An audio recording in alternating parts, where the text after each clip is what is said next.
It's been a difficult number of days for Fairfield High School after events at last Friday night's football game against Solon led to parents questioning the leadership of the program. 4 players were injured and allegedly sent to the hospital in the second half of a game that ended 77-0. I spoke with members close to the team to get their thoughts and feelings on the situation. I feel like it got really bad, like the first bit of the second half. Like, it was getting rough, like second quarter, third quarter, and into fourth. Like, we shouldn't have been playing the rest of the game after halftime. Halftime, we should have just called it. And it was really shown when after halftime, Liam went out there and got pummeled and then taken out on a stretcher. I mean, that was just, it could have been stopped.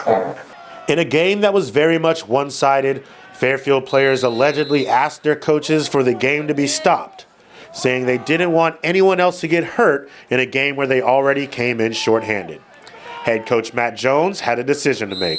We decided to go into the game full force and do the best that we can and give it our best shot.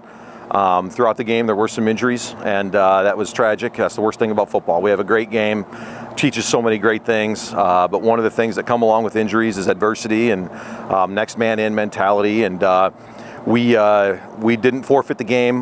We ended up playing the game. There were some injuries that needed to be attended to, and thank goodness all those boys are going to make recoveries. One of the players that was injured was filling in for the JV squad, leaving members of the community to ask why junior varsity players were in against a team such as Solon. From our perspective, the kids were willing to play. They were willing to play in every other game that we put them in this year, whether we were ahead against Knoxville or we weren't.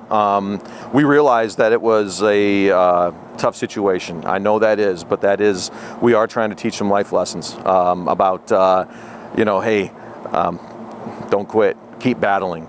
Trust your training. Do the best that you can, and that's really important to us as a program, and that's important to a lot of our kids as well. However, it seems the main point the community wanted to get across is that these injuries could have been avoided. In a blowout game of this magnitude, the coaches could have agreed for it to be stopped. A rule Coach Jones says he wished he'd known. I take full responsibility for this too. There is a rule when the 35-point rule takes into account that you can actually shorten the quarters.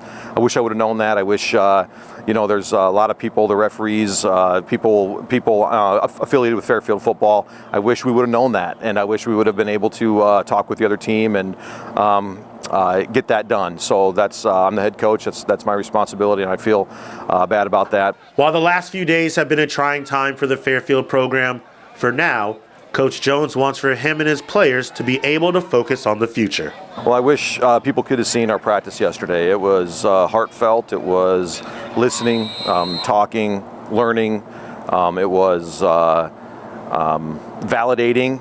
It was a really, really good thing. And our young men came together, and they want to play for each other. They want to battle. They want to put this behind them. Of course, they want to learn from it, obviously, and they want us to learn from it as well. But we want to move forward.